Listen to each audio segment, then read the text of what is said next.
बिस्मिल्लाहिर्रहमानिर्रहीम, अस्सलाम वालेकुम। आप देख रहे हैं मुबशर हफीज़ यूट्यूब चैनल और आज एक नई वीडियो के साथ आपके सामने हाजिर हुए हैं। तो आज की इस वीडियो में हमारे पास एक हमारे दोस्त, बड़े अच्छे दोस्त मौजूद हैं जो तकरीबन 3 से 4 माह पहले जो कि कतर में मौजूद थे, कतर में काम कर रहे थे और अभी 3-4 माह पहले स्प्लिट क्रोएशिया में आए हैं। और इनसे जानने की कोशिश करते हैं और इनसे पूछते हैं कि मिडल ईस्ट की लाइफ में और यूरोपियन लाइफ में, क्रोएशियन लाइफ में क्या फ़र्क है, क्या फ़र्क महसूस हुआ इन 3-4 माह में। तो सबसे पहले अस्सलाम वालेकुम साहब, बहुत शुक्रिया आपके टाइम का कि आप यहाँ पर आए। तो सबसे पहले बताइए कि आप बता रहे थे कि आपने तकरीबन 3 साल कतर में गुजारे और आप काम क्या करते थे वहाँ पर, और कतर की और क्रोएशिया की लाइफ में क्या फ़र्क है। आप सैलरीज़ को भी बता सकते हैं कि वहाँ पर सैलरी क्या थी, यहाँ पर सैलरी क्या है, जो एक कंफर्ट लेवल होता है इंसान का, क्या वो आपको यहाँ पर मुयस्सर है कि नहीं है। Thank you so much for your time. देखिए, कतर की लाइफ और जब मैं यूरोप की लाइफ को कंपेयर करूँगा, ये थोड़ा सा कंपेयर नहीं बनता, ये बहुत बड़ा कंपेरिजन है। अच्छा, ठीक है, जैसा कि कतर में मैं 3 साल रहा और मैं एक हॉस्पिटैलिटी इंडस्ट्री में काम कर रहा था। अच्छा, 5 स्टार होटल था हिल्टन, अच्छा, जो कि इधर यूरोप में मौजूद है। अच्छा, सब फैसिलिटी होने के बावजूद भी मैंने यूरोप की तरफ मूव होने का फ़ैसला किया, क्योंकि देखिए, आप अरबिक कंट्रीज जितने भी हैं, गल्फ कंट्रीज़ हैं, उन कंट्रीज़ के अंदर आपको वो फ्रीडम, वो लाइफ नहीं मिलती जो आप इधर मतलब कि हासिल कर सकते हैं। मैं तो 3 साल रहा, बहुत से लोग जो अच्छी जॉब पे हैं, अच्छी पोस्ट पे हैं, वो भी मूव होना चाहते हैं। उसके पीछे भी ख़ास वजह ये है कि उधर की लाइफ में उधर की लाइफ में बड़ा फ़र्क है, उधर फ्रीडम है। अच्छा, आप समझ रहे हैं कि उधर की लाइफ में फ्रीडम नहीं है, मतलब फ्रीडम किस लिहाज से नहीं है। देखें, अगर आपका उधर अपना बिजनेस है, आप सेटल्ड हैं, फिर भी मैं चाहूँगा कि आपको मस्ट, अगर आपको चांस मिलता है यूरोप आने का, आपको आना चाहिए। क्योंकि देखिए, उधर की सिटीज़न और उधर की जो रेजिडेंट्स हैं, उनके दरमियान बहुत बड़ा कंपैरिजन है। ठीक है, जो कि इधर मैंने नहीं देखा। इधर की लाइफ यानी कि बहुत ही अच्छी लाइफ है। अच्छा, इधर कम से कम आपके पास फ्रीडम है, आपके पास स्ट्रेस नहीं है वो वाला जो कि अरबिक कंट्रीज़ में है। अच्छा, आप मुझे बताइए कि वहाँ पे आप सैलरी क्या ले रहे थे, आपका सैलरी पैकेज क्या था, आप काम कितने घंटे करते थे, सैटरडे संडे ऑफ था कि नहीं था, आपके पास यहाँ पे सैटरडे संडे ऑफ है कि नहीं है, ये भी लोग जानना चाहते हैं। देखें, जो भी गल्फ कंट्रीज में काम करते हैं वो अच्छी तरह जानते हैं, जो कि लेबर्स हैं उनको फ्राइडे ऑफ होते हैं। अच्छा, अदरवाइज़ आप किसी भी सिक्योरिटी इंडस्ट्रीज में, सिक्योरिटी में काम कर रहे हैं, हॉस्पिटैलिटीज़ में हैं, कई दफ़ा ऐसा होता है जब बिज़ी है तो आपको एक ऑफ भी नहीं मिलता, कई दफ़ा आपको एक ऑफ भी नहीं मिलता। अच्छा, ठीक है, अगर ऑफ मिलता भी है आपको, तो जो उधर की सैलरीज वेजेस हैं वो यानी कि जैसे कि मैं कतर में रहा और उधर के हवाले से मैं जानता हूँ, 1000 से लेकर 2000 रियाल के दरमियान में सैलरीज होती हैं। अच्छा, तो उसके दरमियान भी अगर आप कोई ऑफ लेते हैं, आपके साथ कोई मसला है, आप नहीं जा सकते, तो आपकी जो सैलरी है वो डिडक्ट होती है। मतलब आप कहना चाहते हैं बाज़ का काम इतना मुश्किल नहीं होता, लेकिन आपको मेंटली तौर पर इतना डिस्टर्ब कर दिया जाता है, राइट। हाँ वो डॉक्यूमेंट्स के हवाले से हो या किसी किस्म की भी ऐसा मेंटली टॉर्चर आपको इतना कर दिया जाता है कि लोग वहाँ पर रहना नहीं चाहते। वहाँ पर आप अकोमोडेशंस देख लें कि आप ही जैसे बता रहे थे कि आपकी अकोमोडेशन की क्या सूरत हाल थी, क्योंकि मैंने तो ये सुना कि वहाँ पर एक कमरे में 7-7, 8-8 लोग रहते हैं। देखिए, बिल्कुल आपने सही सुना, ऐसे ही है। जो यानी कि सप्लायर कंपनीज़ हैं उनके कैंप हैं, एक एक कमरे में 8-8, 10-10 बंदे रह रहे हैं। कोई प्रॉपर यानी कि एक कैंप में अगर 200 बंदा रह रहे हैं, सब एक ही किचन इस्तेमाल कर रहे हैं, यानी कि कोई फैसिलिटीज़ नहीं है। यानी कि आपको एक अलग जगह पर कैंप बना के दिए गए जिसके अंदर आपने रहना है। लेकिन आपको उसमें क्या फ़र्क लगा जब आप उधर से इधर आए, तो आपको ये फ़र्क महसूस हुआ कि वहाँ पे भी यहाँ पे भी वैसा ही है जैसे वहाँ पर था? नहीं, कि देखिए, फ़र्क है? बहुत बड़ा कंपैरिजन है, बहुत बड़ा फ़र्क है। अच्छा, यानी कि कोई भी बंदा कहीं भी जॉब के लिए आता है, उसे एक प्रॉपर घर, एक अपार्टमेंट जो है तो दिया जाता है रहने के लिए, उसे फैसिलिटेट किया जाता है। ठीक है, दूसरा नंबर उधर थोड़ा सा डिफरेंस आ जाता है जब आप हॉस्पिटैलिटी इंडस्ट्री में काम करते हैं, उधर थोड़ी सी फैसिलिटीज़ होती हैं, लेकिन उसके बावजूद कई मेरे दोस्त अहबाब ऐसे हैं अच्छी पोस्ट पे हैं, स्टिल वो इधर मूव होना चाहते हैं।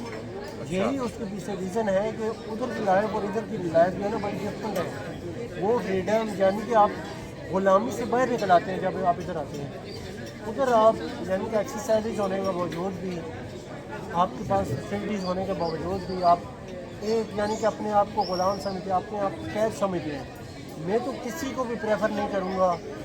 अगर आप उसको एक गेट भी यूज़ करना चाहते हैं गल्फ कंट्रीज़ को तो वेल एंड गुड, अदरवाइज़ यानी कि आपको अगर एक अपॉर्चुनिटी मिलती है आप उसे अवेल करें, आप यूरोप में आए, चाहे वो कोई भी यानी कि अपॉर्चुनिटीज़ हो।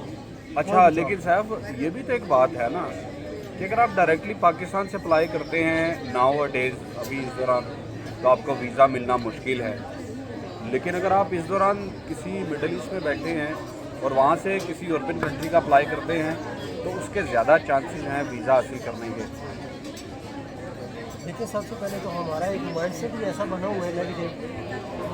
हम कहीं से भी अप्लाई करते हैं, आप सबसे पहले आप एम्बेसी की रिक्वायरमेंट को देखें कि उसकी रिक्वायरमेंट क्या है। आप उस पर अगर पूरे उतरते हैं आपको एम्बेसी वीज़ा देगी, क्योंकि आप एक उनकी रिक्वायरमेंट को फॉलो कर रहे हैं। अदरवाइज़ अगर आपको चांस मिलता है गल्फ़ कंट्रीज़ में जाने का, दुबई, कतर, ओमान एट्सेट्रा, आप उधर जाएं, आप उस कंट्रीज़ को गेटवे के तौर पे यूज़ करें, ठीक है, क्योंकि उधर आपके मतलब एक प्लस पॉइंट होता है कि आपका एक पॉजिटिव इम्पैक्ट जाता है कि आप ऑलरेडी एक कंट्री में जॉब कर रहे हैं और आप यानी कि अपने एक बेहतर मुस्तकबिल के लिए आगे मूव होना चाहते हैं। अच्छा, तो सैफ ये भी बताइए कि आपने जॉब किस तरह से हासिल की, और जब आपने जॉब हासिल कर ली, वर्क परमिट हासिल करने के बाद आपके जो डॉक्यूमेंट्स थे आपने कौन कौन से डॉक्यूमेंट्स उसमें कंपाइल किए, और चूँकि बहुत ज़्यादा जो वीज़ाज़ की रिजेक्शंस है वो डॉक्यूमेंट्स प्रॉपर होने जो नहीं होते उस वजह से वीज़ाज़ की रिजेक्शन होती है। तो आप बताइए कौन कौन से ऐसे डॉक्यूमेंट्स हैं जो हमें उसमें साथ में लगाने चाहिए। देखिए सबसे पहले तो डॉक्यूमेंट को आप नज़र मारते हैं, जैसे कि आप अगर गल्फ़ कंट्रीज़ में हैं, आप VFS की वेबसाइट पे, क्योंकि देखें हमें जो भी है ना हमें डील करते हैं VFS। अच्छा डायरेक्ट किसी भी गल्फ़ कंट्रीज़ में आप क्रोशियन एम्बेसी में नहीं जा सकते, अच्छा आप VFS में जाते हैं।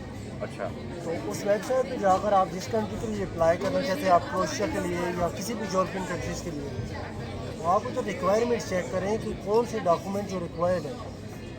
तो उसके बाद आप मतलब अगर मिसाल के तौर पे मैं ट्रैवल करना चाहता हूँ, मेरे पास वर्क परमिट आ चुका है, मैं कतर में मौजूद हूँ, तो मुझे सबसे पहले एम्बेसी की वेबसाइट पे जाना पड़ेगा, वहाँ पर जाके देखना पड़ेगा कि एम्बेसी को कौन कौन से डॉक्यूमेंट्स रिक्वायर हैं, और ईच एंड एवरी डॉक्यूमेंट आपको उसके साथ कंपाइल करना पड़ेगा, फिर आप वीज़ा के लिए अप्लाई करें। बाज़ लोग साथ में इंश्योरेंस नहीं लगाते, बाज़ लोग साथ में अकोमोडेशन नहीं लगाते, जिसकी वजह से वीज़ा रिजेक्ट हो जाता है।